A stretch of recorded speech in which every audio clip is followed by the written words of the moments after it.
one or two people who were challenging some of the statements that Michael was making. So Michael and Catherine simply stopped attending the group after about 10 or 12 meetings into the group. But the group itself continued to go ahead and meet every week, even after they stopped coming to it. He was trying to control the group, wasn't he?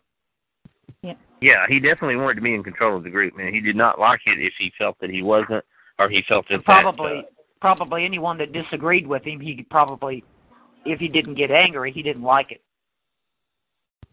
I would say, yeah, if he wasn't in control, then he was angry.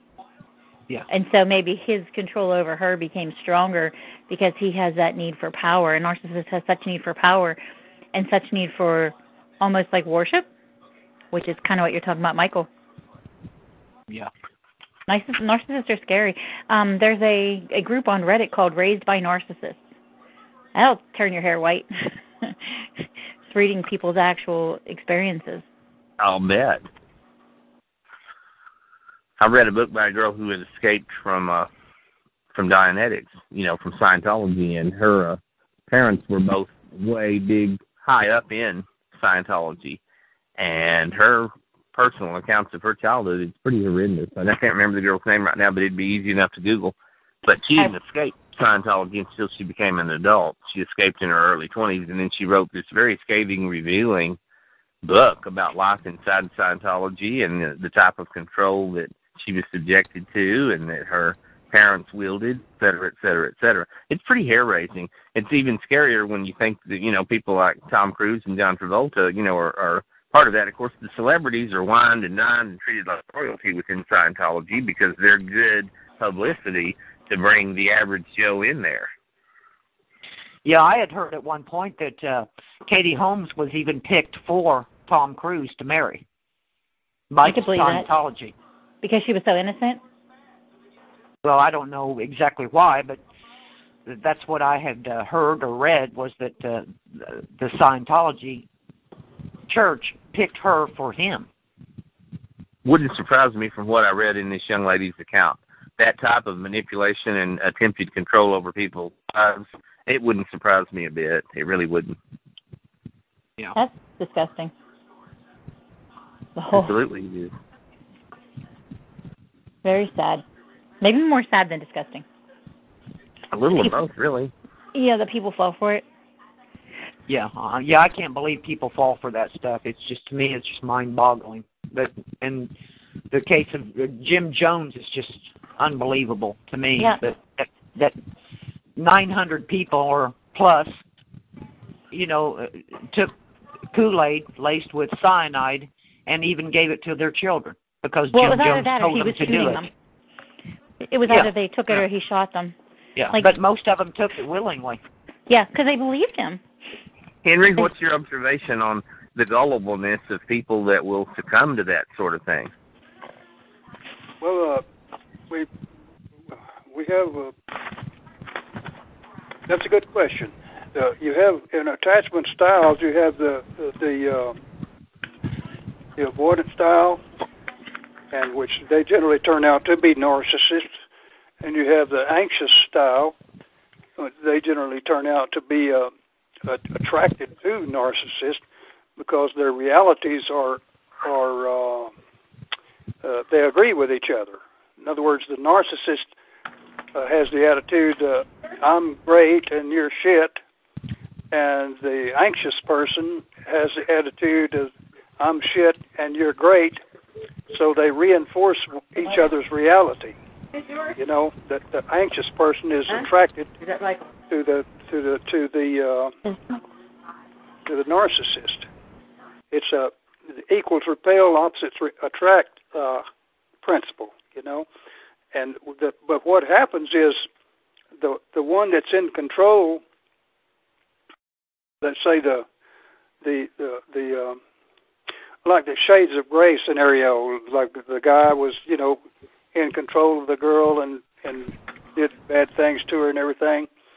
And this was in line with her view of herself already, so it was reinforcing what she already knew about herself, or what she already felt she knew about herself.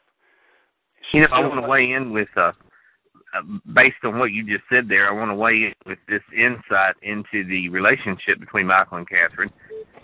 The sister that Catherine was going to move in with, the one up in Kentucky, that sister had been to Dallas a year or two earlier, and the very first night that she had gone to Michael and Catherine's apartment, the very first time that she met Michael, she felt so edgy around Michael that she told Catherine's mother she didn't even wish to sleep there in the apartment with him for even one night. Consequently, Catherine's mother and the sister went and stayed over at the grandmother's house. Catherine's sister could tell that Catherine was intensely fascinated with Michael. Michael and Catherine would talk for hours and hours in deep intellectual conversations on spiritual and mystical matters. They attended spiritualist services together and Silva mind control classes. Catherine's mother was somewhat bothered by Michael's hold over Catherine, and she told Kathy, "He has a ring in your nose, and he's just pulling you and leading you along." And she didn't listen, right? No, she didn't listen. Catherine rebelled against her mother, too. She was very willful, very headstrong, very rebellious. Yep. Been there, done that. Yeah, everything you're telling me about Michael is things I've seen with the other narcissist. Just horrendous. That's who he was. That's, I don't know. The only difference is in this situation, he's found a new, younger victim. Mm-hmm. So, you kind of have to wonder what will happen. You know what I'm saying? I don't know. Can I finish my thought on that, what I was going to Yes. say on that relationship Yes. between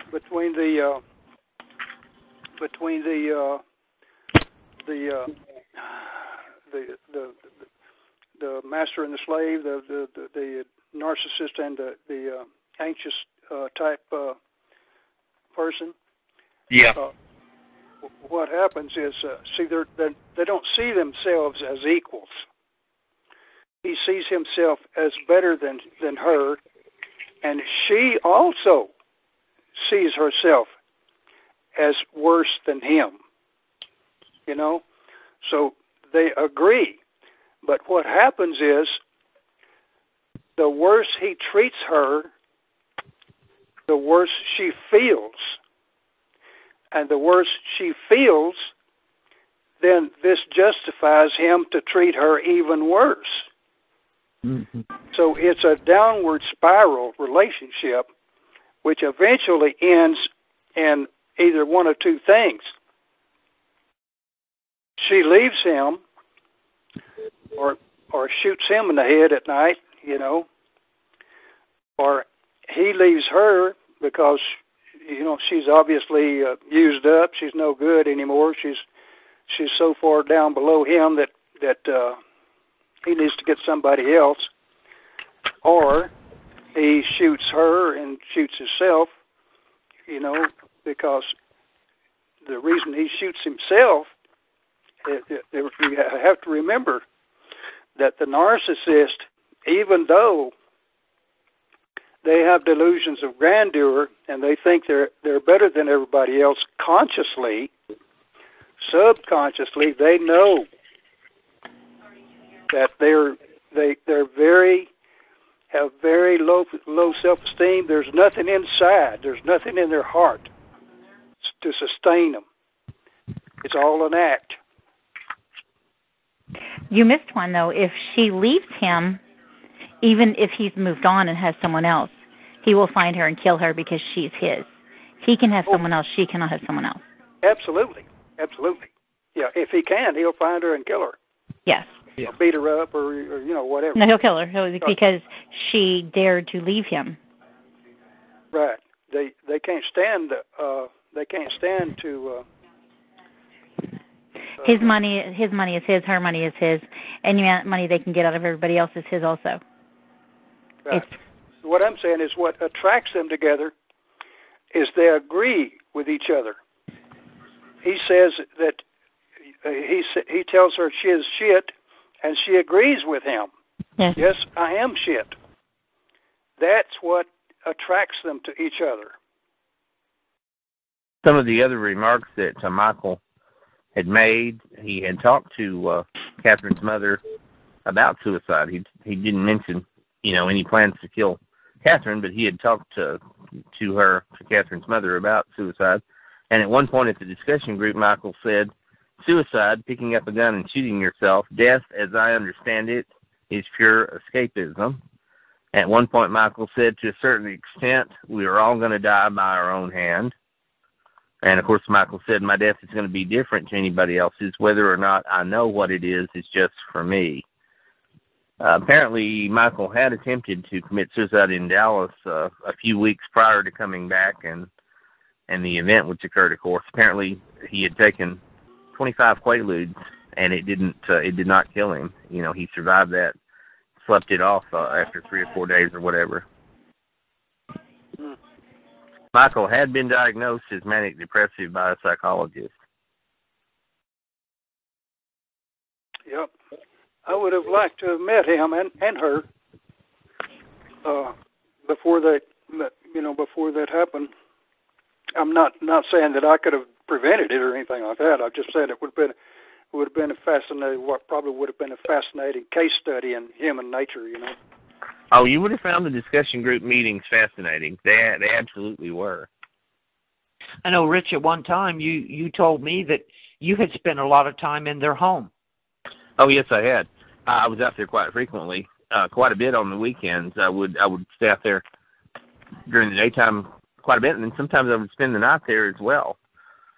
And didn't you say that you almost went there the day of the murder-suicide, but you ended up, you didn't have time, or you just didn't stop? Well, it's interesting. This was about 15, 18 miles out in the country, and I had taken a friend of mine out there to work in the area that was adjacent to where Michael and Catherine's house where they lived. And I could have gone straight back to the city where I live, or I could have taken a left and gone about a mile down and been right there at Michael and Catherine's and stopped and visited. And I almost went down there that morning, the morning of the day that the murder-suicide occurred. But I was running late, and so I came on into town and to work. And so, I'm glad now that I didn't. I could easily have ended up as Michael's victim as well, had I stopped there. Or maybe you could have prevented it. I'm not so sure about that one. I think he was cagey and sophisticated and enough. He would not necessarily have indicated to me what he was going to do. It would have depended on how far into it he was. If he was already to the point of putting the notes on the table and loading the rifle with the ammunition or whatever, if that's an answer we'll never know. We'll never know the answer to whether I would have been able to prevent it or whether I would have become a victim. Obviously, what was meant I'm still alive and I didn't go there. Go ahead. But with just you being there, showing up, could have changed, the interactions for the day. Could have changed the whole course of the day.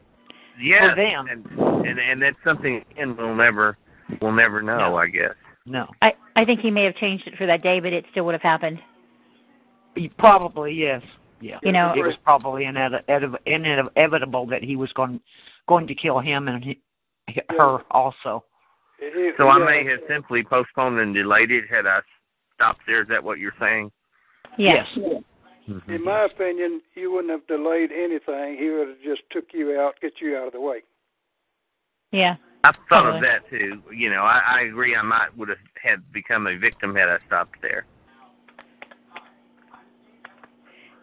I personally believe that we plan our lives before we come here, and I think that was their exit point, and they took it.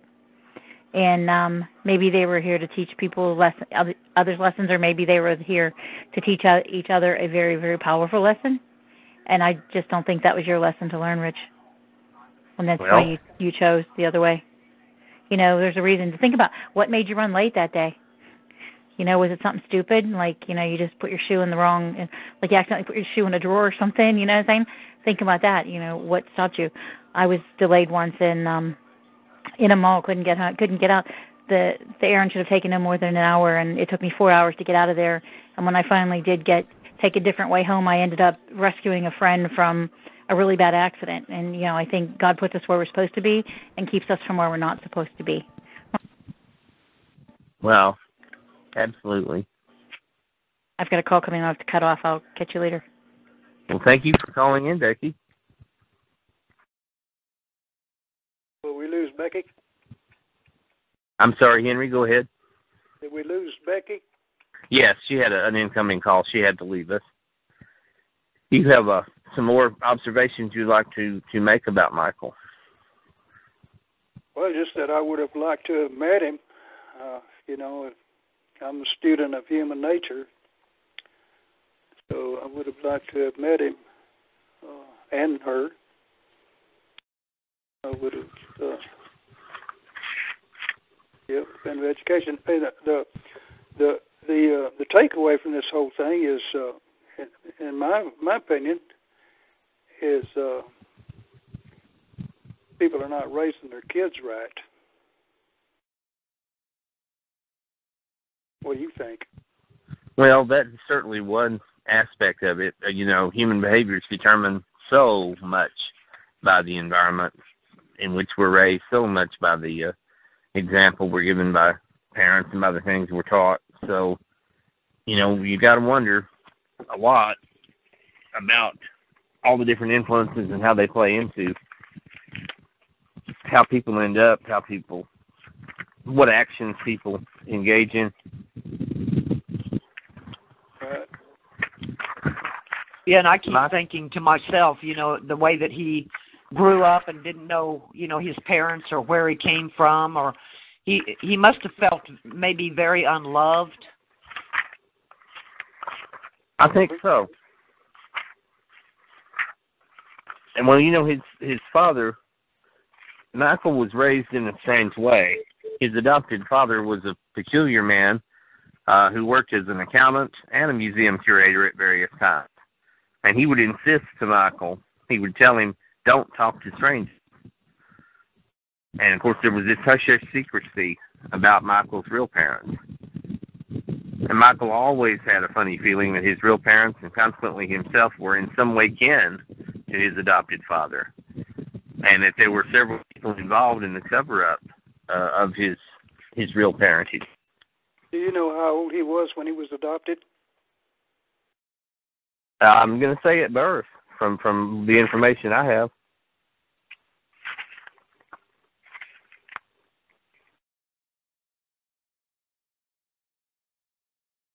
There must be a reason why you asked that question. How would it play into what you were attempting to research? Adoptees don't have adoptees usually their outcomes is not as good as biological children. Mm-hmm. And my theory is because they're mistreated before they're adopted out. Mm-hmm. In other words, there's early neglect and abuse in infancy. Mm-hmm. So no matter what happens after that, you're already scarred for life, I know a good friend of mine, she was adopted, her and her sister both. And her sister is not her biological sister. And she searched for several years to find her birth mother.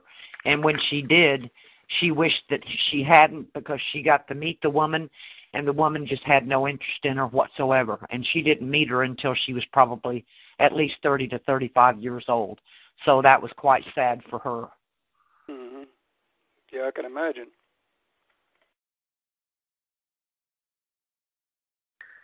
Well, I think that wraps our show up for tonight. I want to thank both of y'all for calling in. And Becky, if you're out there, I want to thank you for calling in too.